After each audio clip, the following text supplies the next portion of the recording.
All right. Hello, everyone. Thank you for coming. And our speaker, Professor Jesse Rodenbiker, and I were just talking about a little bit earlier this busy month, and we realized how wonderful it is actually. So many of you coming out to hear this particular talk. We really appreciate that. All right. So everybody right now online on our Zoom. My name is Ling Zhang Ling in Chinese way. I'm associate professor in the history department at Boston College. And here at the Fairbank Center for Chinese Studies at Harvard University, I act as the convener for the research series, which is entitled Environment in Asia. So before I introduce our today's speaker, let me quickly mention to you, for the rest of the semester, this is already April, we still have two very exciting events to come up in the same month. So this April is a very, very intense month. So we have today's event, and on next Tuesday, which is April 16th, we will have a book talk and panel discussion surrounding the new book written by eminent historian of late imperial China, Timothy Brook. And the new book is entitled The Price of a Collapse, the Little Ice Age and the Fall of Ming China. That will take place also in the center, the Fairbank Center here, and also online on webinar, which will be, I think we will start at 4 o'clock, 4 to 6. So we encourage many of you to come back to join us at that event. And then till the end of this month, April 29th, which is, I forgot, it's a Monday. I believe it's a Monday, 29th, 4 o'clock to 5:30. We will have our third event that will feature Professor Huayu Chen from University of Arizona, who is a scholar of Chinese religions, especially Buddhism. And Professor Huayu Chen has written recently 2 books, both on animals and religion in early and medieval China. So we will welcome Professor Huayu Chen to have a conversation with us. And I forgot to mention, all these events, we luckily have discussants to participate with us and comment on the event. So for Professor Timothy Brook's event, we will have Professor Ian Miller from St. John's University, and then Professor Clark Alejandrino from Trinity College, and also Professor Yan Gao from the University of Memphis. 3 of them going to serve as a discussants to participate in the panel discussion. And for Professor Huayu Chen's event on April 29th, we will luckily have Professor Brian Lender from Brown University to participate, to serve as a discussant. So all our events are hybrid, so we encourage many of you to come back to participate in them with us. All right, without further ado, let me quickly move to our today's event. So we are very lucky to welcome back, I would like to say welcome back to our researcher series, Professor Jesse Rodenbiker. Jesse showed up, participated in one book event, panel discussion that surrounds this new book entitled A Ecological History of Modern China, written by Professor Stevan Harrell. And we had that panel discussion last semester, right? Yeah. And so Jesse was with us and spent precious time with us. It was fantastic. And so today, Professor Stevan Harrell, Professor Emeritus from the University of Washington and anthropologist, decided to return the favor and are going to participate in today's event online to serve as our today's discussant. So, okay, that's fantastic. I really love this arrangement. I think this is the beauty of our events so far, right? Scholars from very different field, a historian trained in medieval China with a human geographer and with the anthropologist Steve online, right? Participate, sit down together to talk about our common interests, supplying very different perspective. That's the beauty of our event. All right, without further ado, Professor Jesse Rodenbiker, I'm just going to call you Jesse. I'm sorry for the informality. Jesse graduated from University of California, Berkeley, and he recently published his new book from Cornell University Press, so 2020. The book is entitled, here you can see, Ecological States, Politics of Science and Nature in Urbanizing China. And Jesse is right now assistant professor in the Department of Geography at the University of Rutgers, right? And Jesse is a human environment geographer, and he is an interdisciplinary social scientist. His works focus on these several different realms, environmental governance, urban geography, social inequality, displacement, political ecology, sustainability, biodiversity, oceanic, and archipelagic. Am I pronouncing this right? Archipelagic. I see. So sorry. Geographies. And happened to related to work on China as his site. And I just learned about 30 minutes ago, Jesse is doing several new projects. I hope you can mention, at least talk to us a little bit about your new project. One project is about seafood, I think, right?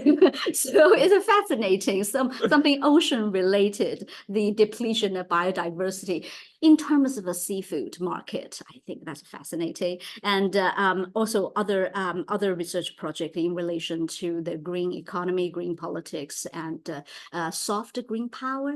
Did you use that term, right, in our conversation? Yes, and got one piece out on this. Right, yeah. How that related to global ecological environmental politics and policies. So without further ado, Jesse, here you are. And after your talk, we will turn to Steve for him to supply his comments, and then you're going to have a conversation with each other.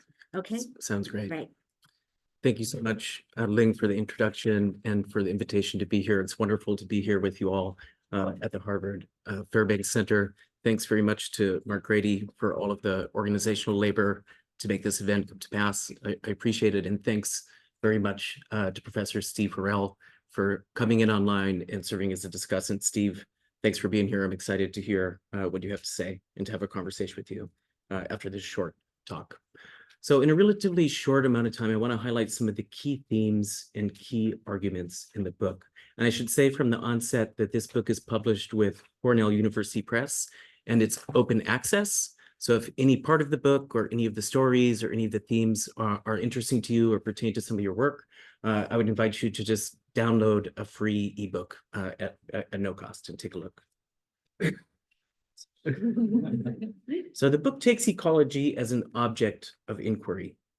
It argues that ecology has become a means to express and constitute state power. And it examines how the Chinese state wields ecology to govern nature, society, and space. And in this context, ecology comes to mediate fields of social relations and uneven subject positions within China's citizenry. So to begin to flesh out this argument a bit and some of the stories that are in the book, I want to draw your attention to the cover of the book that you can see on the slide here. So this is a picture of Kunming Waterfall Park in Southwest China, which is one of my multiple field sites. To make this artificial waterfall in this environmentally engineered landscape entailed redirecting the flow of the Nulon River to go right through the heart of Kunming. The idea behind this landscape, as explained to me by scientists and urban planners, was that creating this kind of artificial waterfall would speed up the flow of the river to go through the city and speed up the flow of nutrients in Lake Dian, which is a large lake in the south of the city, which has been suffering from major eutrophication issues for several decades. At the same time, it creates this kind of beautified ecological landscape, which increases the value of commercial housing. And you can see some commercial housing right in the background there. To make this landscape, the municipal state extended control over the outskirts of the city through ecological protection zoning and resettled residents into high-rise resettlement complexes, which are just off to the left here, if you look at my mouse, outside of this frame.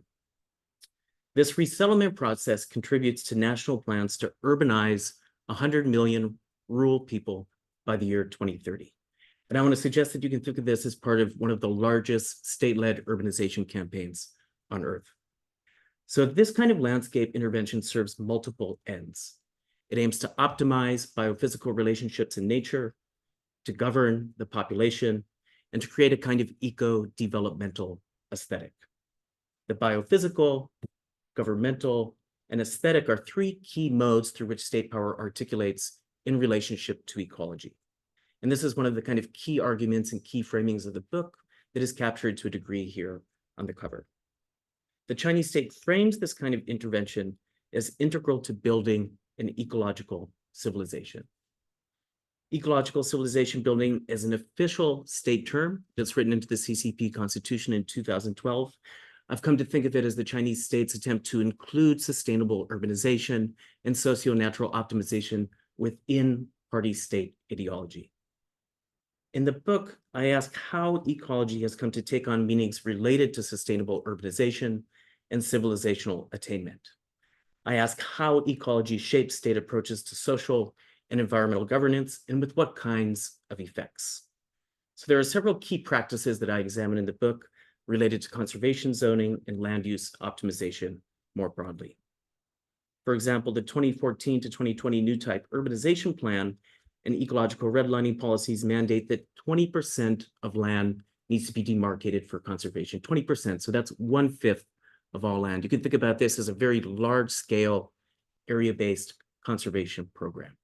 And that number just in 2023 was boosted from 20% to 30% to align with the new Kunming-Montreal biodiversity framework. And I'm showing you a poster here in the lower left from that COP15 UN Biodiversity Conference, where China served for the first time as the president of a major UN environmental conference. So part of my research traced how ecological protection planning extends state governance and precipitates a range of socioeconomic trajectories for rural people whose land and housing are included. You can see the table of contents for the book here.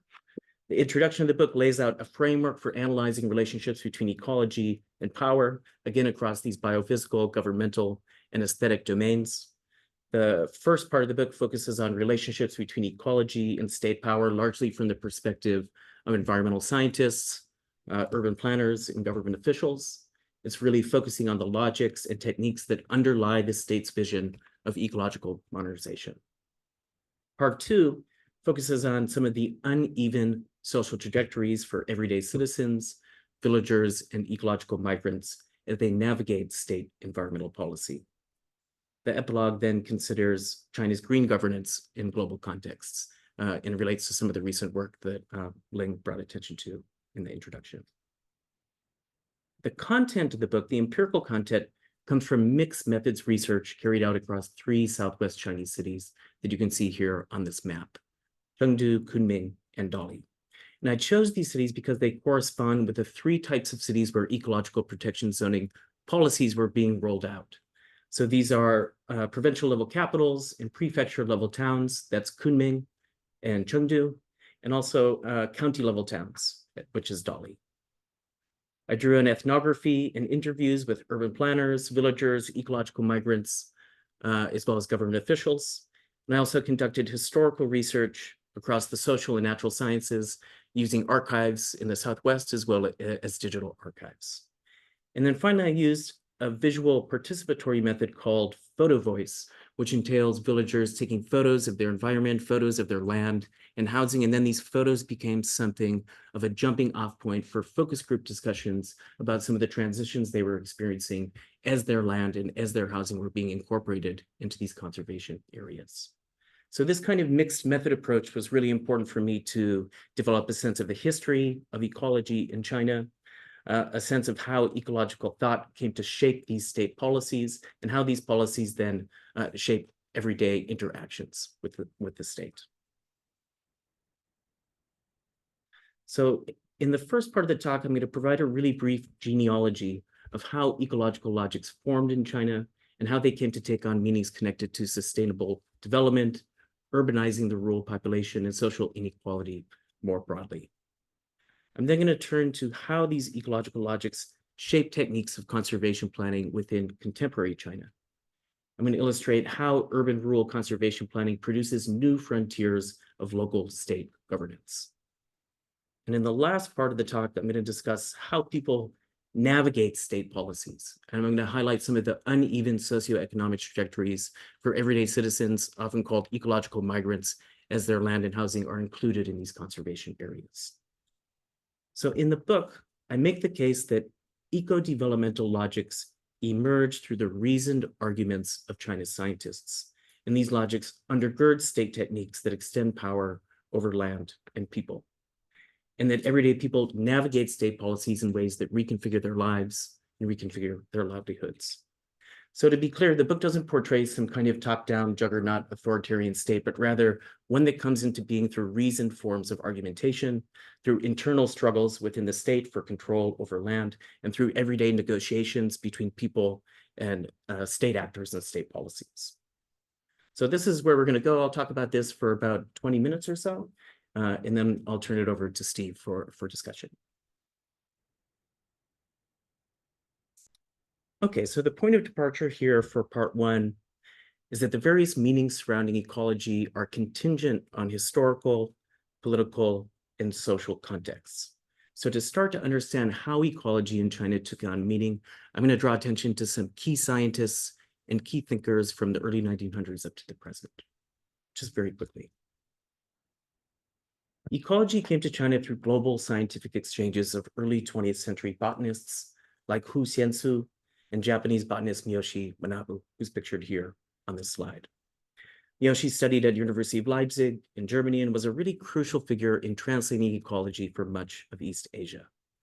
In its early iterations within China, ecology came to connote aesthetic relationships between humans and the botanical world. And this is important for the kind of larger story in the book because this ecology of building an ecological civilization is often iterated in tandem with a companion ideology of building a beautiful China. So if you listen to Xi Jinping speaking from the Paris Climate Accord to UN conferences, building an ecological civilization and building a beautiful China are often appear side by side. Ecology came to take on developmental connotations through the work of ecological Marxists and systems scientists. Ma Shijun was one of China's preeminent system scientists. He was also among one of the principal authors of the 1987 Brundtland Report, Our Common Future, that came to really define sustainability on a global scale for decades. In his work, Ma coined what he called the social, economic, ecological complex systems theory, which conceived nature and society as a kind of complex system that could be optimized through scientific management. He laid foundations for a kind of equilibrium ecology in China and argued that sustainable development could be achieved through systems modeling. This is one example here of how Ma modeled some of these systems ideas. So this is from a piece that Ma published in 1980, originally published in Chinese, translated and redrawn here for an English audience in the book. And you can see here that Ma's vision for engineering sustainability involves functional land zoning to maximize efficiency in the material circulation of goods and processes surrounding production. So central to the schema here, if you follow my mouse, are built environments surrounded by a number of different functional zones. We've got an agricultural production area, industrial production area, kind of natural ecosystem area, et cetera. Now, Ma's system science approaches to planning really proliferated in conjunction with his high-level position. So he served as chairman of the Chinese Ecological Society, and he served as a lead advisor to the State Environmental Protection Commission. And this is important for the larger story because ideas around socio-natural optimization and urbanizing the rural population really have foundations in these kinds of mechanistic logics. Alongside system scientists, agricultural economists, and ecological Marxists argued that sustainable development really hinged on the management of the rural population. And I'm showing you an example here from Ye Tianji, who's a well-known and prominent agricultural economist, writing some books and writing some articles in the late 1980s to lay these kind of foundations. One way in which he expressed this is through models like the one I'm showing you here called the population land commodity cycle. So this idea essentially shows positive and negative feedbacks between population control, population quality, commodity production and flows of capital, ecological functions, and rational land use. And these systems logics really became embedded in China's modernization policies that aim to govern the rural population and optimize socio-natural relations. An important thing I want to stress here is that teleological logics of modernist progress underlie this kind of mechanistic thinking. So this is a figure here that comes from urban ecologist Wang Rusong, published in 1999. And part of what he's arguing in his paper and communicating here is that an ecological society is at a higher stage of development than a society that's organized around traditional agriculture. And if you look at that line underneath, you can see that sustainable development is expressed as a set of steps moving from a society that's organized primarily around traditional agriculture to something we can think of as an ecological society, which we confer as a primarily urbanized society. So in producing logics like this, China's scientists do really significant work in making ecology developmental. These logics undergird ecological civilization building as a state project of modernization through socio-natural optimization and the transformation of the rural population. So one sense of this logic is that biophysical relations can be improved through scientific management and that society can achieve a kind of optimized state through state intervention.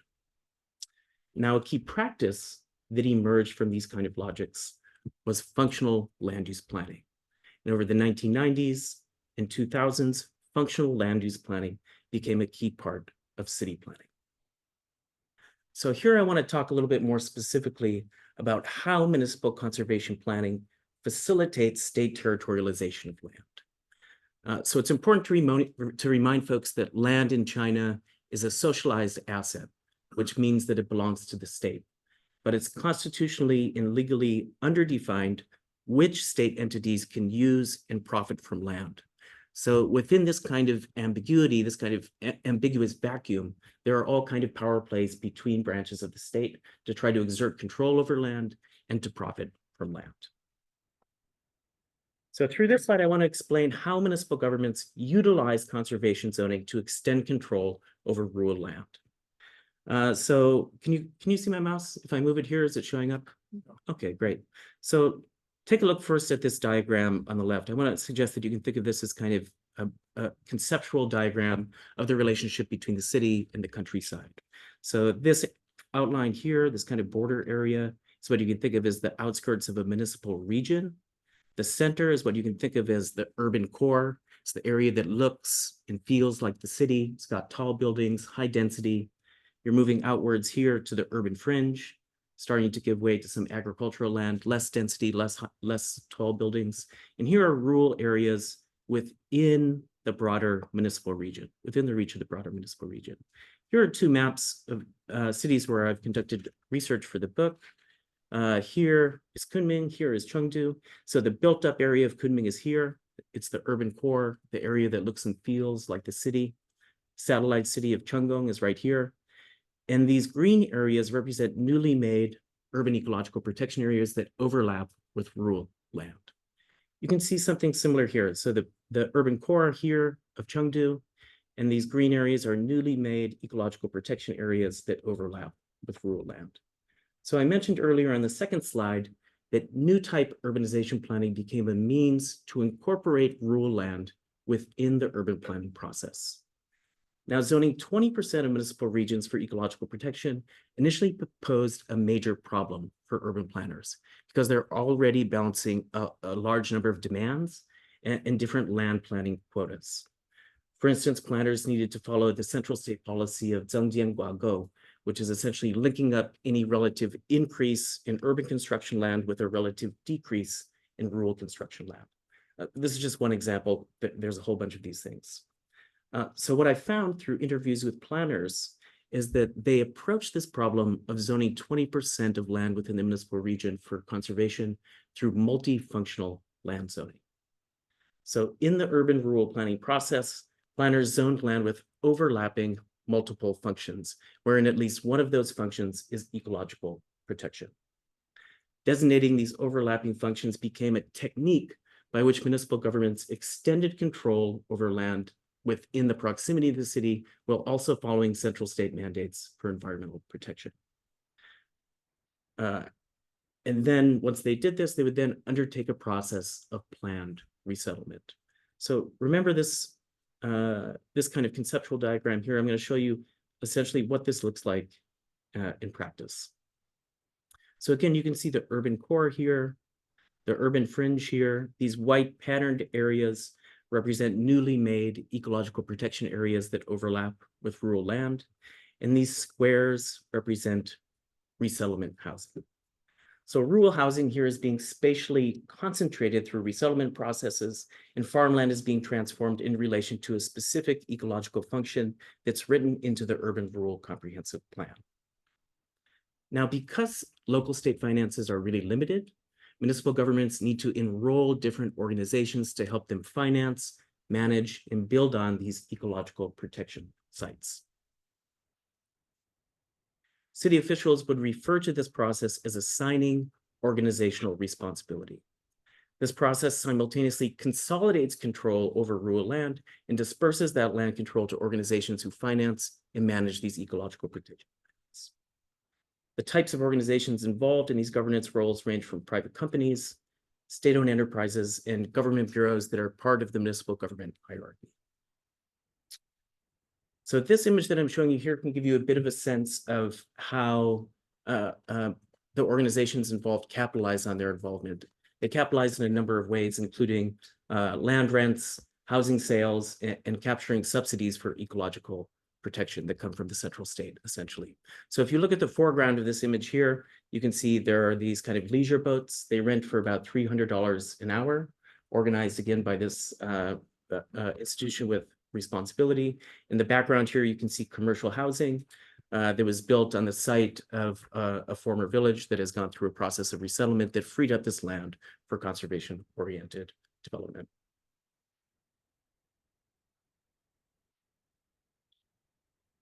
So in the book, I call this process ecological territorialization, by which I mean an ensemble of spatial techniques through which control over a natural resource is exercised in the name of environmental protection or socio-natural optimization. And in this case, the resource in question is land. So through ecological protection zoning and assigning responsibility for conservation financing and management, land use rights move from villagers to state and corporate organizations, and land control moves from township governments to the municipal government hierarchy. And municipal governments are able to generate revenues from this process because they capture land rents through moving land from the primary to the secondary market. They also consider this as a way of improving rural society through the spatial optimization of land and spatial optimization of housing. So it took me actually about 3 years of conducting interviews with government officials and urban planners to understand this picture that I've simplified here on this slide. And I recall one instance when an urban planner brought out part of the urban rural master plan and laid a couple of the maps onto a table and pointed to some villages that were inside of one of the conservation areas and said, I quote, "The village and the city are not the same. The city's concentrated like this, but villages are really dispersed. Their service area is wide, so up till now, they've not matured. Regarding this form of governance, it's not only a plan, it's also a structure of the city and the countryside, in which we take the dispersed and concentrate it vertically. We move villages to a point. We take these dispersed built-up areas and we concentrate them through ecological migration. With this kind of comprehensive planning and plan construction, their living situation improves." End quote. So this illustrates something about how urban planners understand these unequal relationships between the city and the countryside, right? One is mature, one is still developing, one is socio-spatially optimized, one is not socio-spatially optimized. And it says something about how they understand their role within ecological protection planning and formal resettlement processes. They consider this formal resettlement and socio-spatial optimization as a key part of sustainable development for China. Yet as municipal states extend control over rural land, villagers are unevenly displaced, and they experience a range of socioeconomic trajectories. As land is incorporated into conservation areas and people lose access to agricultural land, they often face the prospect of displacement and resettlement. So this is a photo taken by a peri-urban villager as part of my photo voice research. So remember, photo voice is this participatory method that involves distributing cameras, and people take images, and the images then become a starting off point or a jumping off point for focus group discussions and interviews. So she brought this photo to a focus group discussion and explained that she had someone take this photo of her. And this is her working as a day laborer on someone else's land. And she explained that since her land had been incorporated into conservation, she now works primarily as a day laborer and also receives an annual payment for the land lease from the municipality that has leased her land for conservation. So she and others like her used photos like this one to discuss their lived experiences of losing access to land and how that's shaping their lives and their livelihoods. So part of what she and many others emphasized, and one of the key findings that I write about in the book, is that the politics of land and housing valuation shape uneven socioeconomic trajectories. So I want to highlight just a few different kinds of land and housing valuation to help illustrate this point. So imagine that these two boxes right here in the center that are fully outlined represent a two-story village house. And this outline box above and the outline box below represent potential forms of housing valuation. The box on the top represents what's called sky fees. Sky fees entail the valuation of yet unbuilt vertical housing space. This is literally the space above the house where there's no built structure. And this is tabulated in relationship to the square housing space and the building materials of the house. Similarly, subsurface housing fees are another form of compensation for the area beneath the house. Like sky fees, it's not a built addendum, but literally the ground under which the house rests, and again, tabulated in relationship to housing space. Another form of valuation is transition fees. These are monies paid in monthly installments for the time when villagers move out of their original house, but not yet into resettlement housing. So like sky fees, like subsurface fees, it's tabulated in relationship to the square housing space and the materials that the house is built from. Land sales and land leases and the prices that are associated with each of these are also important factors shaping this transition. So I'm going to walk us through just a couple of empirical examples to illustrate how these volumetric measures come to matter in shaping forms of uneven socioeconomic transition and shape the very aspirations of rural people to move and have upward socioeconomic mobility through displacement. As land is zoned for ecological protection, most villagers are relocated to high-rise resettlement complexes, like this one that I'm showing you here. This is an image of a resettlement complex in North Kunming that ecological migrants referred to as the refugee district. And they called it the refugee district because of the comparatively low compensation rates that they received. So here they received compensation for land and housing jointly with just one 50-meter apartment and monthly payments of about $85 over a 20-year period. So this fell far below their housing and land's market value and is much closer to the national low-income subsidy. So they described their experience as one of moving into high-rise poverty. As they moved out of these rural areas, became part of the urbanized citizenry, they described it as moving into poverty. But in contrast with this example, many other villagers fare economically well through land and housing displacement, a process that they referred to as moving into riches. Ban fuyo was the kind of Chinese phrase that they would use to explain this in their interviews. So this image on the left here is of a village housing contract for a 6-story village house. You can see here each floor is tabulated for the housing space and the housing materials that's built from right here.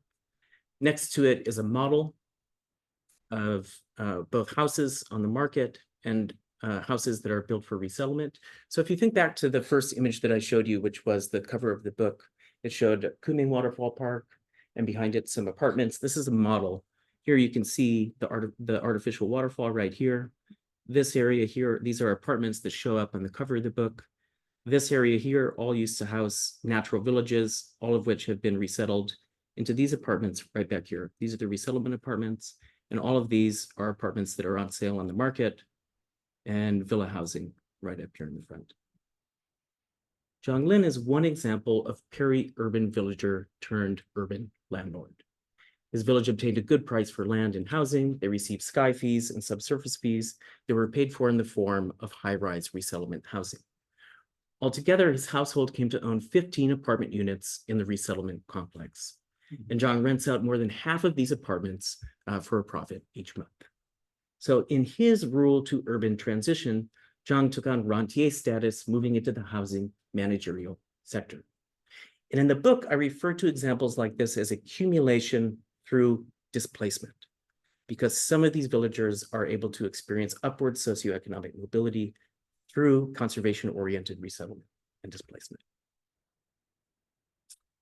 This is an image of a village that's undergoing demolition as it was zoned for conservation. So you can think of landscapes like this as something like the frontier of destruction, the frontier of infrastructural demolition that's necessary to create the kinds of eco-developmental landscapes that you see on the cover of the book. You can see back here that there's resettlement housing that's being built, but it's not quite finished, right? So many villagers here are being displaced, but they don't yet have a space to move into. So resettled villagers here received transition fees of about $300 per floor. So remember, transition fees are a payment for the time when villagers move out of their home, but not yet into resettlement housing. So villagers here who had 5 floors of their original house, like this one, were receiving somewhere in the neighborhood of $1,500 per month in transition fees. So that's quite a lot of money to get someone through this transitional process, and it contributed to social differentiation and inequality within the village. But this inequality grew even larger over time. When the resettlement complex remained unfinished after 2 years, a stipulation in their contract doubled this figure. So going into the 3rd year of transition, without resettlement housing being completed, some of these villagers were receiving $3,000 a month. And this really sharpened social differentiation between villagers who originally owned multiple floors compared to those that didn't. And again, this exemplifies some of the ways that some villagers are able to move into riches, to accumulate through displacement, while others are moving into conditions of relative poverty. Okay, so I'm just going to highlight 2 more examples of social inequality in the displacement process, and then I'm going to turn the microphone over to Steve for discussion and comments. And both of these last 2 examples relate to aesthetic politics. So this is a picture of Wang Jie. He's a multi-generational peasant who fished and farmed his entire life until his land was incorporated into an urban ecological protection area. To make a living without land, he transformed his house into a kind of rural-themed restaurant.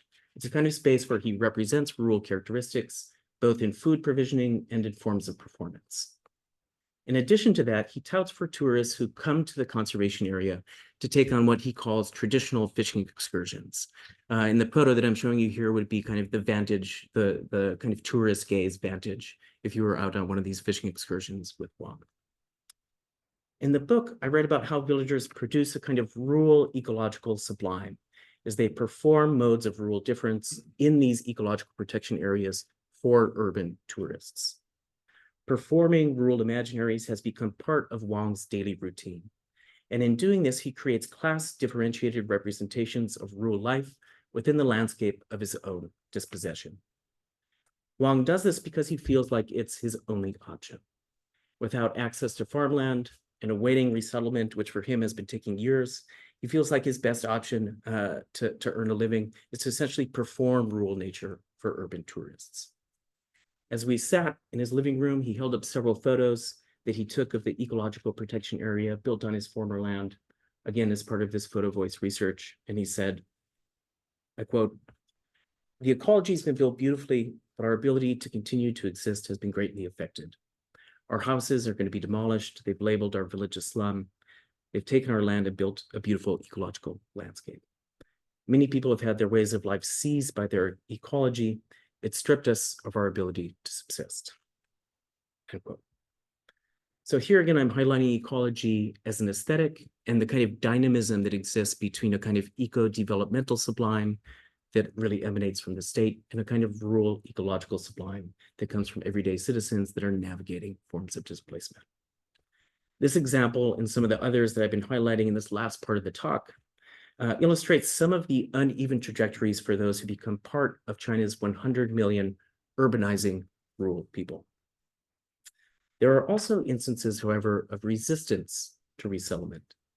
And in the book, I highlight the role of infrastructural removal in diffusing forms of resistance. And this will be my last example here. And I'm going to highlight the role here of partial demolition in diffusing collective forms of resistance to resettlement. So this image here is of a village house that's partially torn apart by a demolition bureau. So you can see that parts of the building here are still left in place.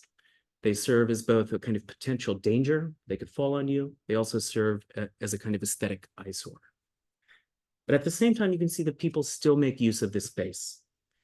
Clothes are drying in the foreground. There's stuff that's being stored in the background. And in the book, I read about how this village had come together to collectively resist resettlement. They met with techniques of partial infrastructural demolition like this.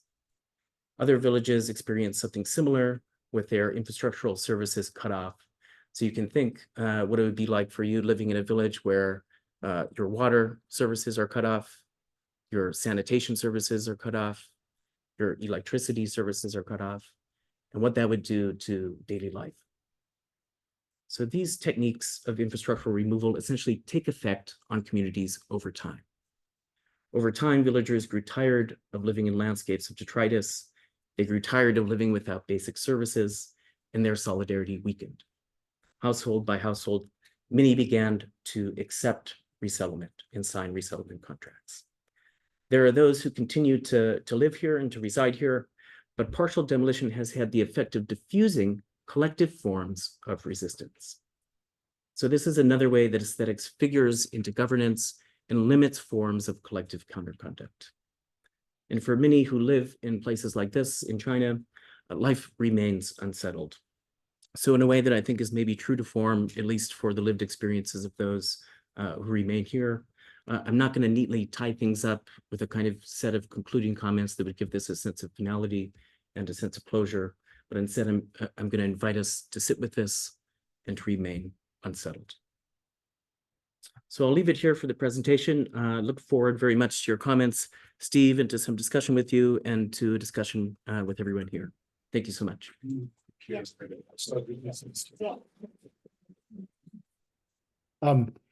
Should I go ahead? Give us a second. We will set up the computer so we can project your face on the big screen. Okay, from this one? yeah, I would like to have a screen share opportunity. How far we can start this. You have to enable me to screen share. I should have thought. We can't hear you yet, Steve. Give us a sec. I think I saw him talking. Yeah. Yeah, I can. Oh, here. Here he is. Oh, great. Let's see if we. Can we hear? Steve, can you hear us? I can hear you. Can you hear me? Okay. Can't hear you yet, Steve. Hold on.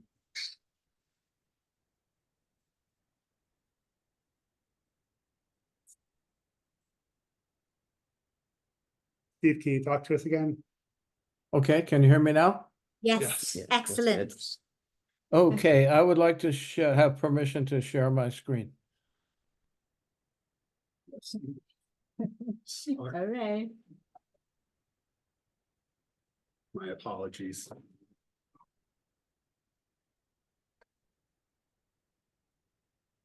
Multiple.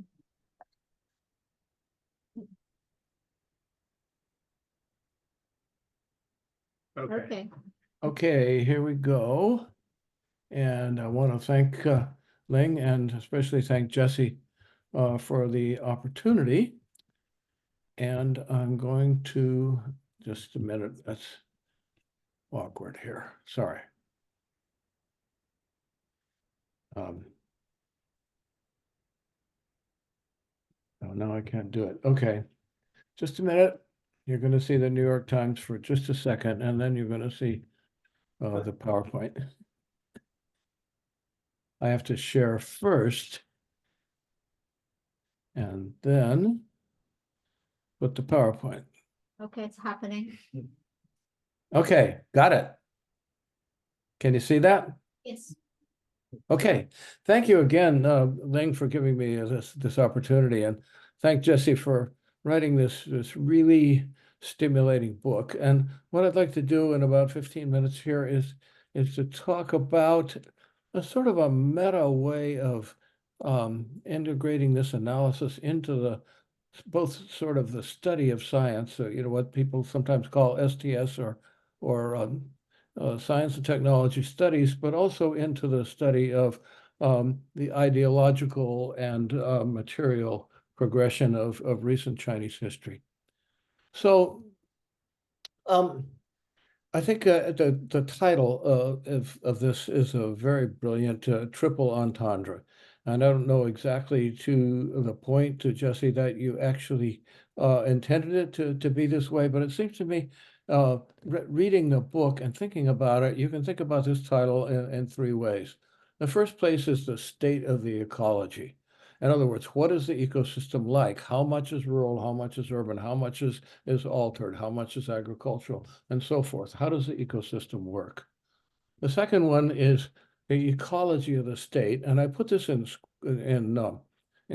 scare quotes because we're talking about the way the different parts of a system of state power, which is, as we know in China, a complex dialogue between different levels at on one dimension, from township to county to prefecture to province to national, and in different Xitung or different systems, from, for example, a Ministry of Land and Agriculture, the Ministry of Ecology and Environment, Ministry of Urban and Rural Development. These are all, they all have their own interests, and they form an analog to an ecosystem, but it's not ecology in the strict sense of the biophysical elements of natural system. And then the third thing is the state's ecology, by which I mean the kind of thing that Jesse was talking about here in the first part of his book and in the first part of your talk. That is to say, the kind of models of ecological systems and the kind of models of ecology that the state uses. And I put my book here in the background because I really only talk about the first one. And the way that Jesse's book just very so neatly complements mine is to really go into the second and the third, the ecology of the state and the state's ecology. And if we talk about the state's ecology, one interesting thing is I saw your presentation today, Jesse, and as I was putting my slides together yesterday, I chose some plates and some examples from your book. And all the ones I chose must have been the most important ones, because you've showed them all today, and so I'm going to be repeating a lot of them. And I didn't know, we didn't collude here, so for the audience. But we're talking about some of these models of the states of ecosystems, and these are just two that I picked out of this wonderful chapter one. The first one Jesse already went over from Marshall, and the second one here, which tries to incorporate Chinese ideas of 5 elements or 5 phases or whatever you want to, however you want to translate Wuxing. You know, sinologists, actual sinologists have been arguing for 100 years about how to translate this.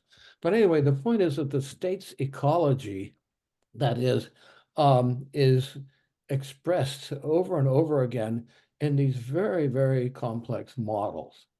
And if I want to think about the ways that models are used by the state to accomplish its developmental purposes.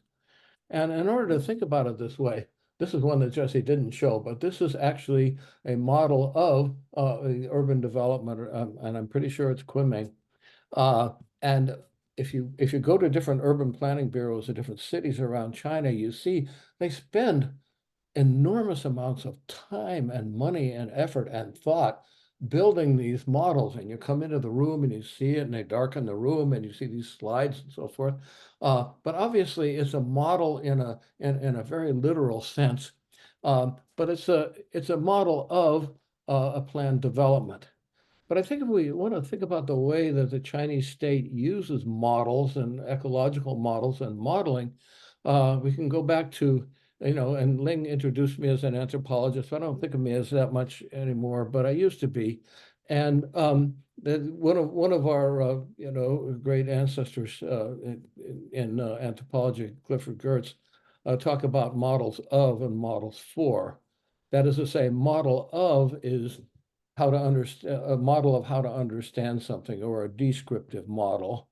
And a model for is a prescriptive model. That is to say, a model that is a basis for development. And this difference, however, kind of disappears when we think about the Marxist ideology of the Chinese state. And I want to take the Marxism seriously, even though this is, in some ways a capitalist society. And Marx, in fact, in Thesen über Feuerbach in 1844, I think, he had this famous sentence: "The philosophers have only interpreted the world in various ways, but the point is to change it." In other words, from Marx and in all of his writings, and I think in the writings of the Marxists, even the Marxist-Leninists who dominated various communist parties, there's really not a clear distinction between model of and model for. All science is applied. And so when we look at, this is my chart, which was comparable, I think, a little bit to that stepwise chart of civilizational progress that Jesse just showed a few minutes ago. You see the progress from agrarian civilization to industrial civilization to ecological civilization. And this is a way, I think, that people in positions of leadership, particularly in the scientific community and state scientific institutes and big time universities, they need, on the one hand, to formulate anything that's going to have a policy influence. They need to formulate it in the background of the Marxist-Leninist teleologies of history. In other words, history progresses through a series of stages. And the innovation that these Chinese scientists and policymakers have implemented, the big innovation that they've made, is to attach ecological civilization. And we always think of Marx and Lenin, and going back to Lewis Henry Morgan, another anthropologist, talking about going from primitive society to slave to feudal to capitalist to socialist and eventually to communist. Well, this is a version of that, but it's a version that accommodates the ideas of ecological civilization. And so where does it fit into the modes of production or the modes of social organization of traditional Marxist-Leninist ideology? Well, it's still kind of socialism, but it's advanced socialism. And what China has now is, of course, industrial civilization, or did until, the current regime took over, industrial civilization, which crosses over both capitalism and socialism. But we move from slow development or no development across the long centuries of agrarian history to rapid development from the Industrial Revolution to the Communist Revolution, China's development during the last 40 years since the Gaga Kaifang, to something called balanced development. In other words, as a reaction to the environmentally harmful aspects of the rapid development of industrial civilization. And so in terms of the environment, you move from environmental balance and poverty of agrarian civilization to environmental degradation and industrial civilization to environmental restoration in ecological civilization, which is the kind of the practical rationale against all these very disruptive measures that Jesse outlined in the second in the final part of his talk. And I wanted to think about the role of science in all this, specifically ecological science. And I always like to turn to Roberto Gonzalez's wonderful book, Zapotec Science, which is an ethnography of agriculturalists in the Sierra of Oaxaca in Mexico. And he brings forth a whole lot of different definitions of science, but three of these I think are pertinent here. One, of course, science is a method of inquiry, which is what a scientist will tell you, a lab scientist or a field scientist.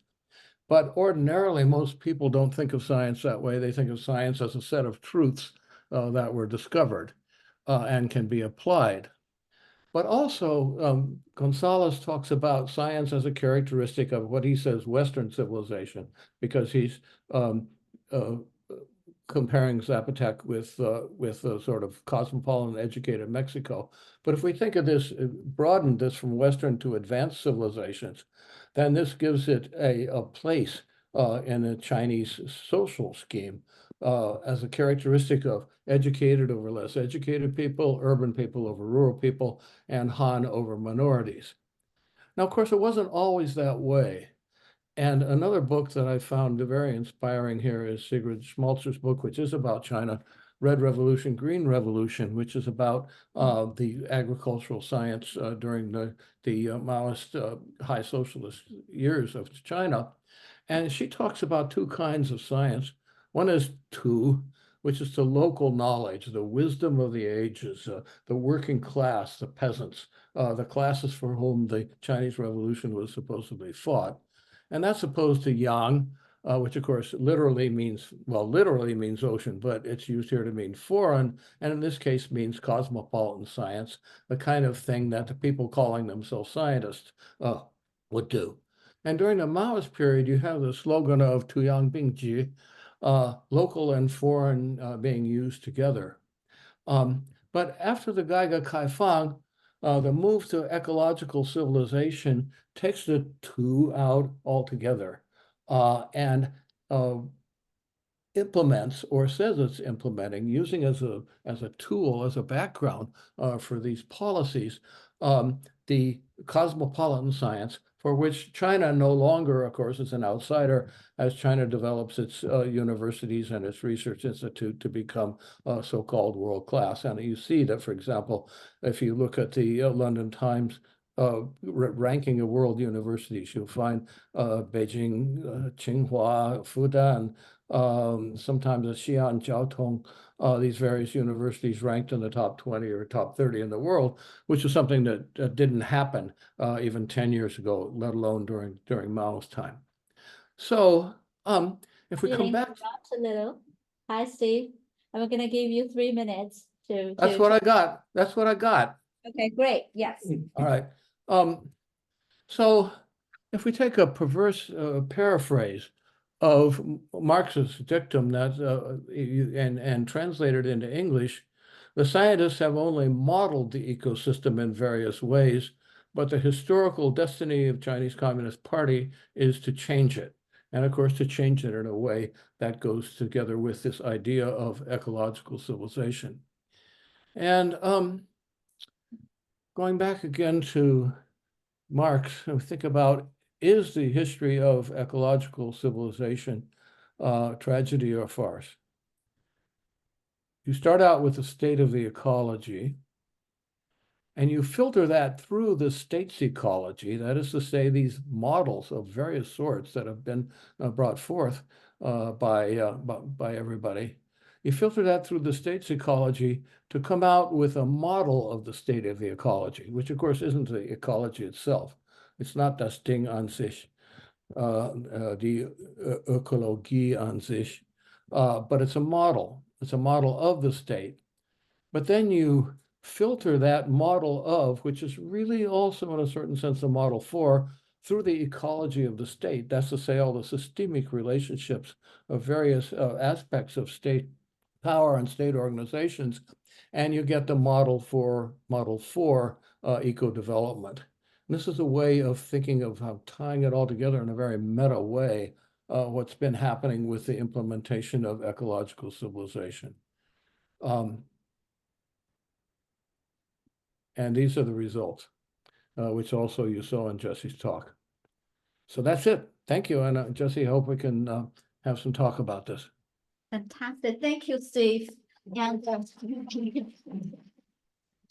Jesse, would you like to say something, respond? Sure. Yeah. Thanks so much. There's a lot to potentially say. Can you hear me okay, Steve, too? Yeah. Yep. I really appreciated your comments and the deep engagement with the book. So those are definitely three kinds of ways in which I had been thinking about the multiple meanings behind the title, as well as thinking about the kind of very basic modes through which what you call the ecology of the state articulate. So I'd like to talked about the models as a kind of future projection, the model for doing something. And in the book, one of the kinds of distinctions that I try to make from other works that have really tried to think about the ways in which state power is organized in relationship to the modern nation state is by drawing attention to works like James Scott, who has drawn a lot of attention to processes of simplification. And part of the kind of biophysical framing in this in the book and the attention to these kind of mechanistic models is to say that it's actually a harnessing of complexity rather than a simplification through which the state is able to instantiate power.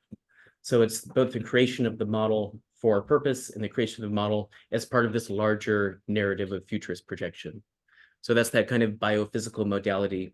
And I also really appreciated this last slide that you brought up there that brought the juxtaposition together that really hits on this kind of the kind of aesthetic component, where in order to create that kind of beautified landscape, the kind of outcome of a larger socio-natural model, what you have to do actually is to destroy what's there in place. And that relates to some degree to the kinds of orientation that you garnered from Schmalz's book, the kind of the Tu-Yang paradigm, the kinds of ways in which rural folks have created ecologies in a way through years and centuries of agricultural practice. And one of the things that I draw attention to in the book is how contemporary scientists don't really see this as a key part of ecology. So in chapter 2, for instance, I write about how the kinds of aesthetic regimes within which contemporary scientists operate preclude rural populations and rural activity from the formation of these historical ecological records. Rather, what they privilege are the key writings of botanists, the key writings of system scientists, the key writings of environmental engineers. So those are some things that I would say in response. Maybe there's more places we can go. Yeah, if you'd like to definitely. go Yeah, there. and we would like to give our audience a chance to share your thoughts. But as the presider of the event, I always want to use my privilege to say Sure. something. So just to share my personal kind of reaction when I read that book, and as I'm listening to you again, there's several things that draw, I just caught my attention. But one thing I react always strongly was this performing the rural nature. It's really, really interesting. And as a Chinese person, and I still have my family had a rural background back then from my grandparents, great-grandparents back then. So there are all these anecdotal cases really making me think about how this way that you talk about performing the rural, how important it is.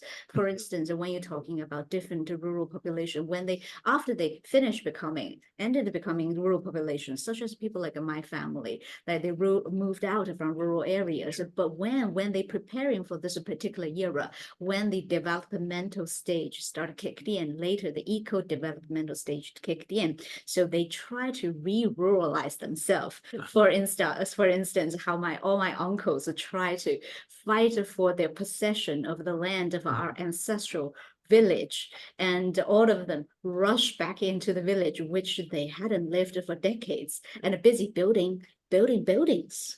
And the one strategy for them to perform the rural is to compete for building the volumetric spaces, right? Adding one more stack, layers and layers of building, waiting for the government or private developers to come in to give them compensation, right? Part of that was the concern. So I'm just sharing this little kind of personal anecdote to say that not only the kind of thing that you notice in northwestern part of China. I'm from Zhejiang, right? And this sort of cases are happening all over, such as Zhejiang as well. So I just wanted to use this anecdote to share my appreciation. Yeah, no, I appreciate that. And I just touched on those themes pretty briefly in the presentation. But in the 5th chapter of the book, in particular, I go into a bit more detail about how some of these performances of the rule are really things that are learned. They aren't necessarily, for some people, something that is part of the lived experience, but rather something that they garner through different forms of media, through different forms of being attentive to what urban consumers are looking for. So for some, it's really quite a new process to remake themselves in a kind of simulacrum of the rule. Well, for others, perhaps similar to your family members that you were mentioning, it's a way actually to reconnect with a rural past, with the kind of nostalgic memories of something that was part of their rural past. Or to profit. Or to profit, no, also to profit, yeah. But So there's a third thing, a third reaction, which is sort of the ethnoscience reaction. You know, things like the Center for Biodiversity and Indigenous Knowledge right there in Kunming, which is highly educated people trying to bring this ecological wisdom of the ages back in.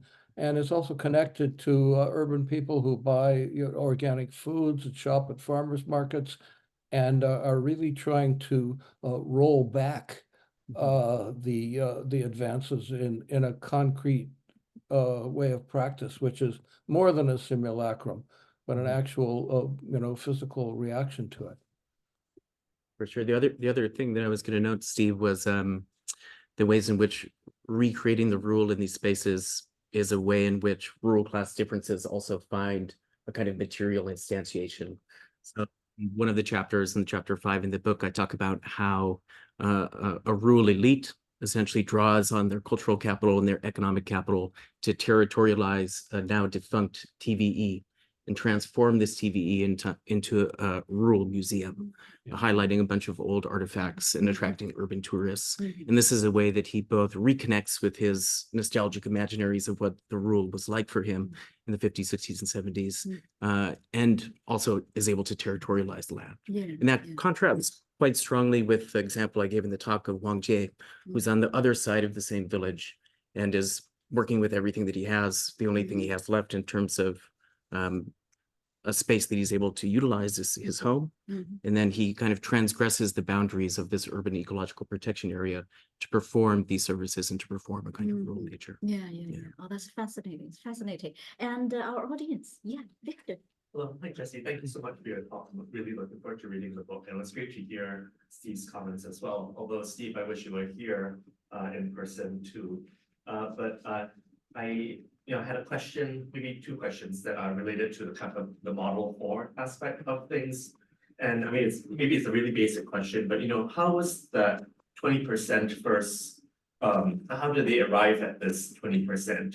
And as you mentioned, that there was an incremental shift thereafter, and I was wondering, who are making these assessments, on the basis of what I imagine they're kind of sticky, that it's easier to go upward than it is to go downward in regard to these sort of conservation territories. And so I was wondering if you could say a little bit more about that. And you brought us to that point also of these lands being transformed because of these processes. But I was wondering whether you could say a little bit about assessments of the effects as well, by perhaps folks who have been involved in drawing up these plans for conservation. Yeah, these are excellent questions.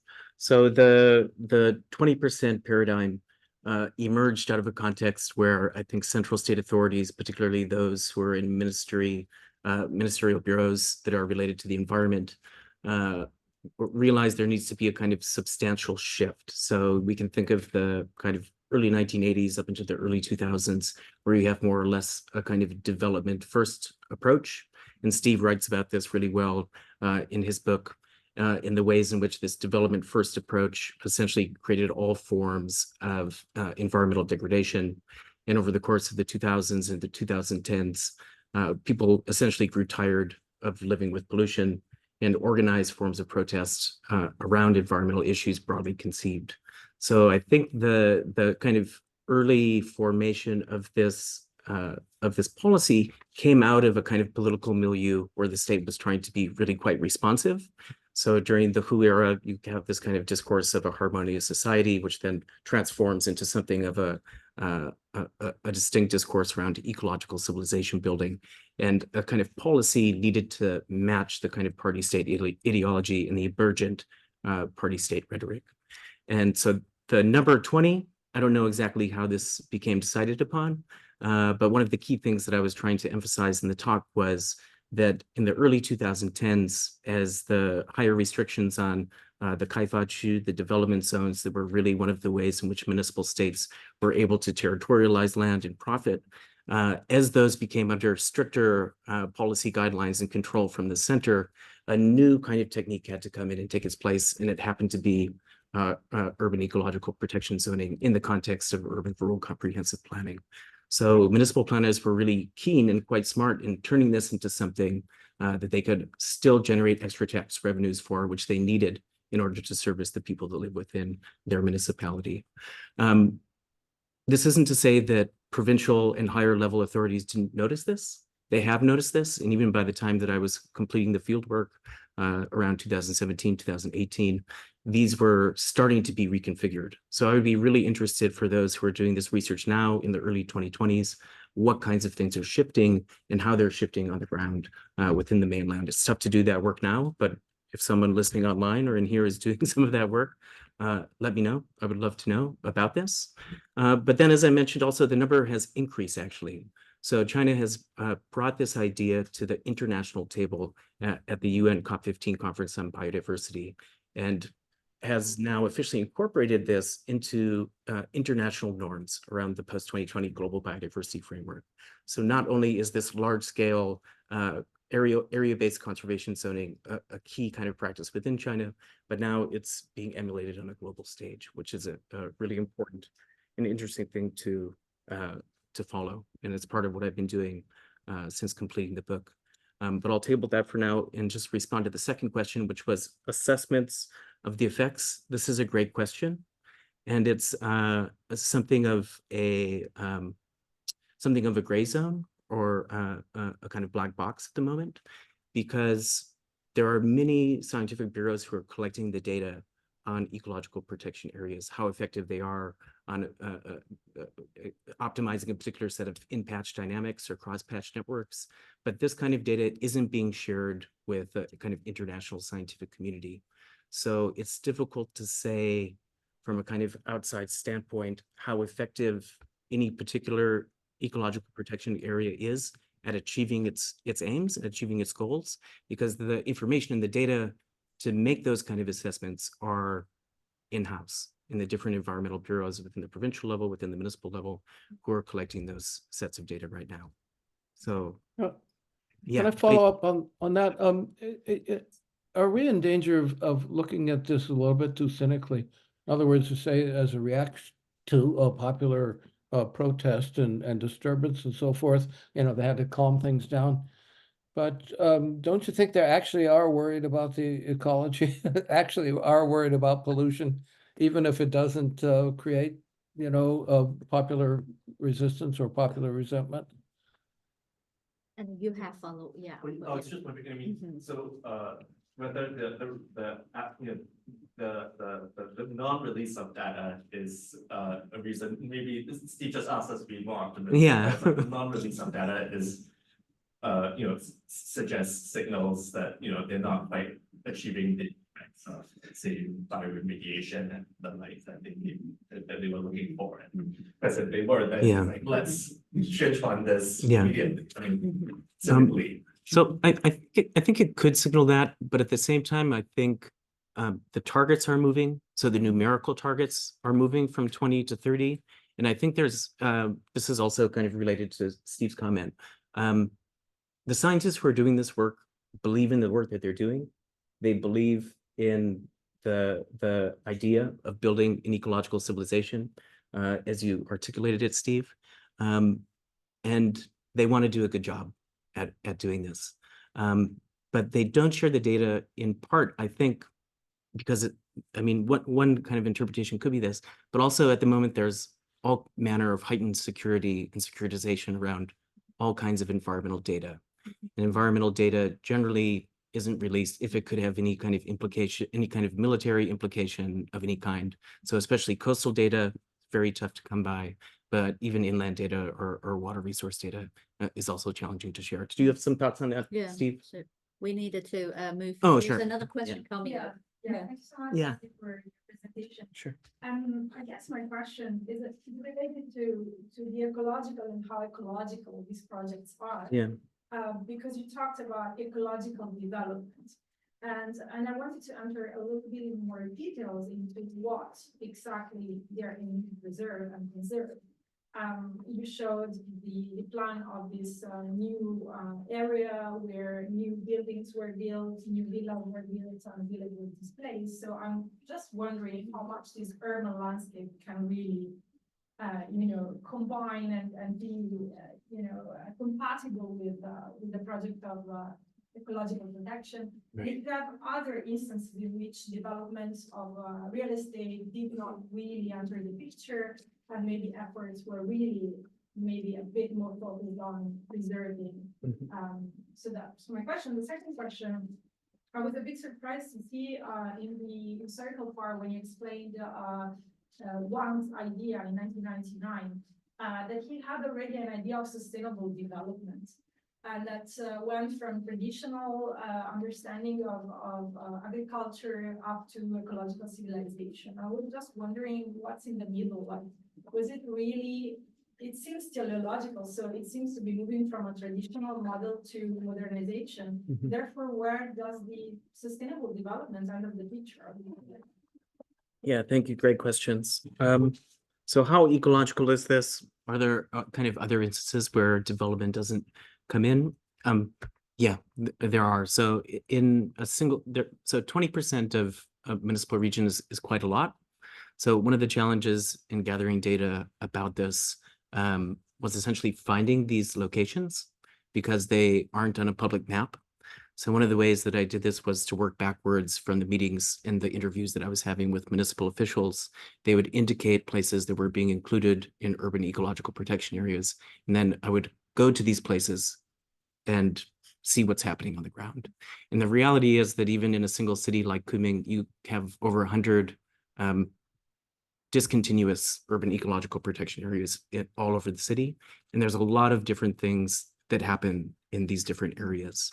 Some of them were developed in different ways or preserved in different ways, a lot of which was contingent upon the organization that was allocated responsibility.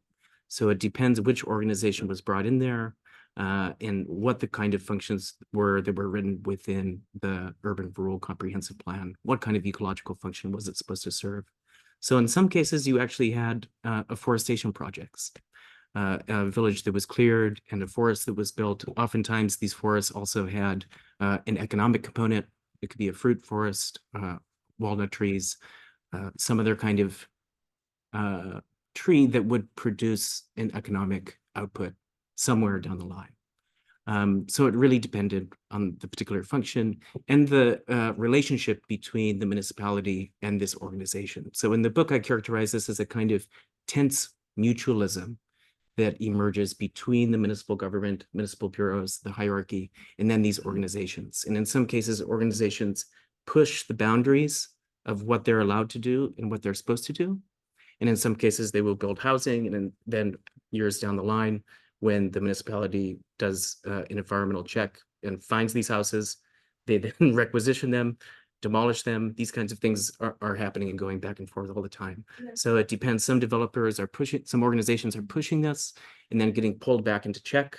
Others are pushing it and not being found. And there's all kinds of tense mutualisms there. Yeah.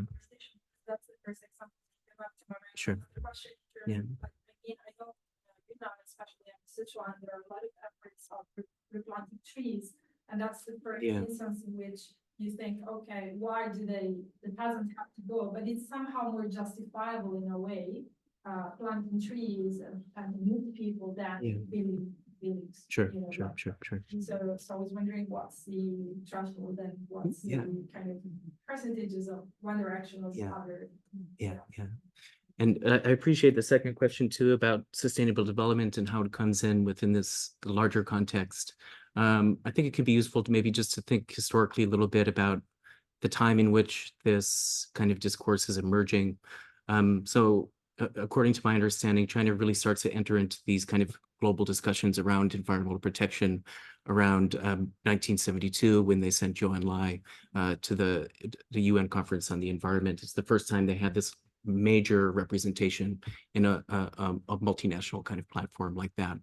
And from throughout the 1970s and 1980s, Chinese scientists are really trying to grapple with questions of squaring ecological thought with socialist thought. It was a discussion that was really important because of the ideological paradigms that Steve talked about and that I write about in the book. And it's not a conversation that's just taking place in China. Those conversations are taking place in Moscow, they're taking place in Eastern Europe, they're taking place in the United States, all over the place. So some of the folks that I write about and highlight are part of these global scientific exchanges, actually. And within this process, sustainability is one of the discourses that is cropping up, particularly in the 1980s. And Ma Shijun was one scientist that was actually one of the principal writers on the Gro Harlem's report, Our Common Future. So he was one of the key scientists representing China that actually came to define sustainability in a global kind of multinational context. But at the same time, these parallel discussions in the 1980s and 1990s are emerging about how China can develop and maintain the kind of socialist characteristics that it imbues, even though it's at a time when it's becoming more and more integrated into global capitalism, and this idea of ecological civilization emerges. It stays kind of on the periphery. It's a multidisciplinary conversation that crosses botany, political economy, ecological Marxism, and doesn't really get picked up into the party-state paradigm until around 2012, and then really becomes an official part of Xi Jinping thought around 2015, 16, 17. So then when I was attending the UN Biodiversity Conference there, over and over, ecological civilization was iterated as a global goal. So this goes back to your comment, one of your comments, Steve, the last comment that you made about the CCP, what was it? Can you say it again? Oh, you mean about the paraphrase of Marx? Yeah. Yeah, I have to say that, you know, that the ecological scientists have only interpreted the ecosystem or the world, but Yeah. the destiny of the Communist Party is to change it. Is to change it, right? Yeah. Yeah. And so at this multinational platform, ecological civilization was put forward as a kind of guiding principle for global environmental change and global environmental transformation. Were you going to say something more about this, Steve?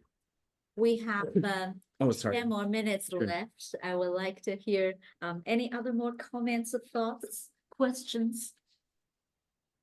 Willa. Inspirations on the new book. I have a question about the kind of justice elements in your book. So it seems to me, you mentioned here some non-government actors have been involved in the project development in your study. So I wonder this, what is the role of non-government actors in dealing with this kind of more the injustice element in the Chinese government in dealing with this kind of ecological resettlement? So how's that? Does those non-government organization can only be invited to do project development rather than help those like villagers to find a new way of life? How's that? Yeah, that's a great question. So I don't have too much on what non-governmental actors are doing in order to support some kinds of justice-oriented transitions or economic justice or environmental justice more broadly in the book. The organizations that I focus on are those ones that are essentially being tagged by the municipal state to help finance the land and help transform it in some way that aligns with the ecological functions that are written into the urban rural comprehensive plan. But that's not to say that there aren't organizations that are doing that kind of work. I might just not be very familiar with them. Maybe you have some organizations in mind that you're thinking about. Yeah. For the capability of the government to address those social related issues or justice related issues. Is that kind of part of the governance challenges that Chinese government have already been encountering in dealing with the injustice related issues in ecological civilization? Yeah. So yeah, I think you hit the nail on the head. In my research, I didn't come across too many platforms for social participation within these processes.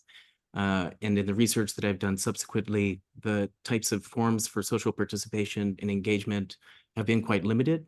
They've been limited to kind of phone hotlines. You can call in to put a claim or put something out there, but there aren't the kinds of public planning mechanisms that exist in the United States, for instance, or in other relatively democratic contexts where the plan is put out and there are multiple kinds of meetings and discussions about how this might affect a given community or a given group of people.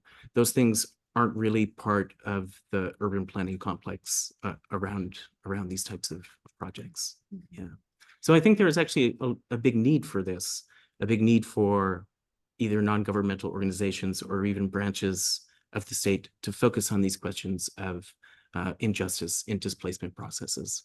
And one of the things that I've written about is that an alternative way to approach this would actually be to make social justice the subject of planning rather than a kind of secondary thought or an afterthought.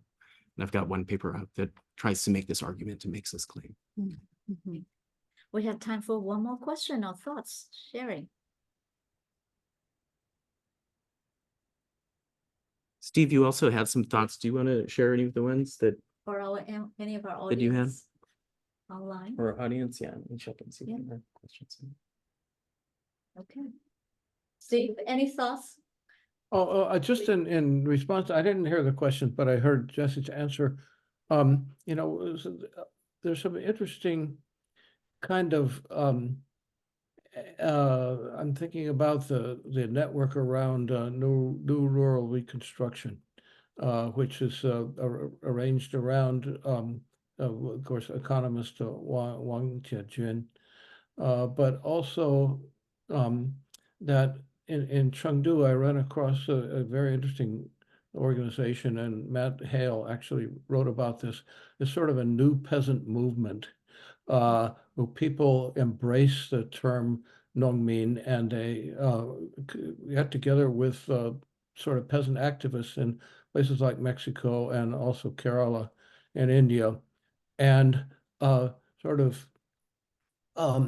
subvert some of this planning process by asserting their nominal right to that this is voluntary, and then doing a kind of ecological reconstruction together with scientists and university professors from Chengdu.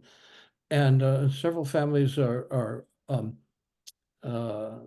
justifying this or putting in the ideological context of Buddhism and respect for living beings. Now, this is not something that expands, except that there is this new rural reconstruction, which had a kind of ambivalent relationship with the Hu Jintao era new socialist countryside. You know, so they weren't really opposing this, but they really were trying to turn it in a different direction. One thing I don't know is what they've had, what's happened to them. The last time I was together with these folks was about 2015. So it may have, you know, completely disappeared by now. But that's, I think, a kind of example of some kind of resistance that's based on ecology rather than on simply, you know, social justice, but trying to tie the two together. I don't know how pervasive it is. Yeah, I appreciate that comment, Steven. One of the things that I bring attention to in the book is that there are actually other interpretations of ecological civilization which sit somewhat outside of the predominant model that has been taken up by the state. And Wen Tiejun is one of the folks that I bring attention to that forward an alternative kind of formulation that suggests, small is better. We should maintain these small scale production, the types of things that you were just talking about. But I don't focus on them in the book because the focus for the book is the kind of ways in which state power is expressed in relation and through ecology. Yeah, and I would like to contribute a case study. Actually, I ran into last summer when I was doing oral history and ethnography in China. So just running into this young generation, people actually younger than me, and they got educated. They came out from the Nongcun, right, rural area, but then they got educated, and then they become self-employed entrepreneur, for instance, living urban area, but after peddling, in the market, after like 10 years, 15 years, and then realize the COVID hit. And so what you're going to do? You have the Meili Xinlongcun, there's a new rural movement, and then the local government say, come back. We gave you heavy subsidy, come back. And so you see these 30 years old, 35 years old people voluntarily went back to a rural area and start to think about how to become noming again. But here is two issues they always encounter. On the one hand, right, in terms of social justice issue, how do we address that issue? So some of them were I think they were very thoughtful and smart, and they kind of like understand the power to some extent. So they decided, okay, we need to get ourselves represented in the local government. So they start to mobilize their villages and to vote them, ask the villagers to vote them into the People's Congress, not People's Congress, the 人大代表, right? They themselves become the members of the governing body. They think they should occupy those seats. That's one way to address the social justice issue that they themselves observe. And then on the other hand, they are not really straightforward, like noming for every day. So they've seen the urban life, they've seen the internet field, the market economy out there. Some of them engaged in foreign export, 外贸 business or something like that. So how to combine this new rural identity and a rural economy together with all the techniques and all the possibility opportunity they learn elsewhere to make this new rural life they are investing profitable. It's a serious thing. How to make it profitable? Actually, it's very, very hard. I ran into some tea tree farmers. Some people try to grow apple and orange, things like that. But after a few years, especially after COVID, the real issue is nobody buying our products. So the profitability became a huge concern for them. So the identity is one thing, politics, everything, but there is a real issue. And then we have to address the post-COVID era now. The developmental projects are now all halted, all stopped. Right, nobody can afford bidding for land anymore, right? So anyway, this is just again, what I ran into as a historian. Yeah. Anyway, with this message, I would like to thank all of you and thank our audience online, and thank Steve especially participating in this event from afar, and of course thank Jesse for writing a brilliant book, really educating me to a great extent. Thank you so much, everybody.